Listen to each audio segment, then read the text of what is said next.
चालाक खटमल। एक राजा के शयन कक्ष में मंद विसर्पिणी नाम की जूं डेरा डाल रखा था। रात को जब राजा सोने जाता तो वह चुपके से बाहर निकलती और राजा का खून चूसकर फिर अपने स्थान पर जा छिपती। संयोग से एक दिन अग्निमुख नाम का एक खटमल भी राजा के शयन कक्ष में आ पहुंचा। जूं ने जब उसे देखा तो वहां से चले जाने को कहा।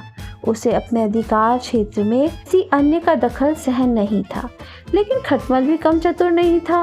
बोला, देखो, मेहमान से इस तरह बर्ताव नहीं किया जाता। आज रात मैं तुम्हारा मेहमान हूँ। जूं अंततः खटमल की चिकनी चुपड़ी बातों में आ गई और उसे शरण देते हुए बोली, ठीक है, तुम यहाँ रात भर रुक सकते हो, लेकिन राजा को काटोगे तो नहीं, उसका खून चूसने के लिए।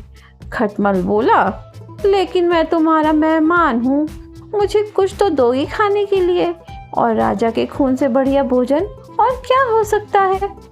ठीक है, जूं बोली, तुम चुपचाप राजा का खून चूस लेना, उसे पीड़ा का एहसास भी नहीं होना चाहिए। जैसा तुम कहोगी बिल्कुल वैसा ही होगा। कहकर खटमल शयन कक्ष में राजा के आने की प्रतीक्षा करने लगा। रात ढलने पर राजा आया और बिस्तर पर पड़कर सो गया। खटमल सब कुछ भूलकर राजा को काटने दौड़ा और खून चूसने लगा। ऐसा स्वादिष्ट खून उसने पहली बार चखा था, इसलिए वह जोर जोर से काट कर चूसने लगा।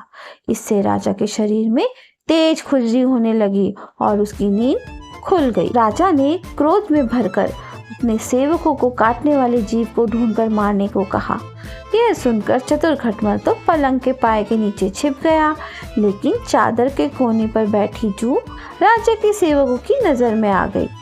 उन्होंने उसे पकड़ा और मार डाला। तो इस कहानी से हमें यह शिक्षा मिलती है कि जांच परख करने के बाद ही अनजानों पर भरोसा करें। तो कहानी आपको कैसी लगी हमें जरूर बताएं। कहानी को लाइक, शेयर और सब्सक्राइब जरूर करें।